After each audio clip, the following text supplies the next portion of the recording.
There is a time when a negative harvest would arrive. And we're nearing that time, ladies and gentlemen. Not to scare anybody or try to put any fear into anyone. It's just the case. Nature does not allow the kind of abomination that the human race has become in their ignorance and abdication of personal responsibility to continue forever. Eventually the slate will be wiped clean, the scythe will come out, and it will reap. The sands will go through that hourglass, time will be up, and a reaping will have to happen. And whether nature does that or man does that to himself, you can bet on it. If we don't change our ways, it's going to happen. It's just the law of things. It's the way natural law works in the universe.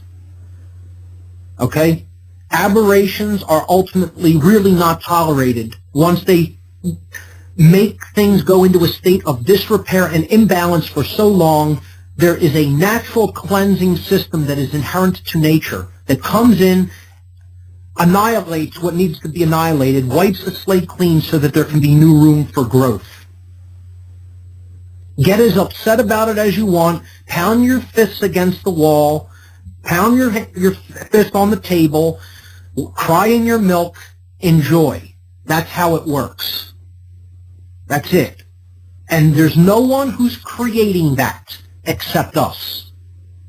We are always creating the manifestation that we are receiving. But what's being said here is that the goddess is always holding out hope for us. And again, it's not a physical being or a physical goddess.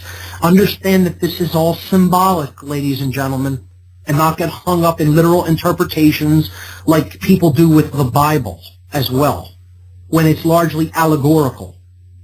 Okay? This is all allegorical. This is to get you to think deeply about concepts that relate to you and your role in the creation of what we see around us.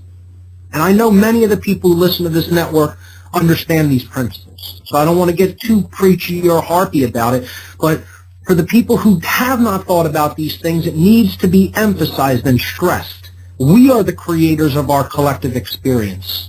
We need to step up and own that responsibility. Okay?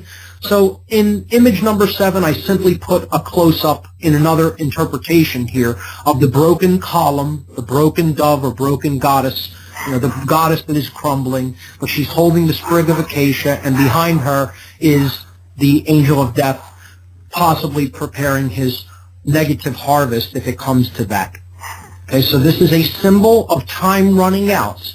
It's a symbol of urgency, of what your work is to do, to spread the light, to spread the truth, to spread awareness, to spread knowledge, to speak the world that you want to see into existence, into manifestation. The Creator spoke the world into being. Let there be light were the words that were spoken. We need to speak the truth and the light in order to create a better world and bring that world into manifestation. We have a caller on the line. We'll get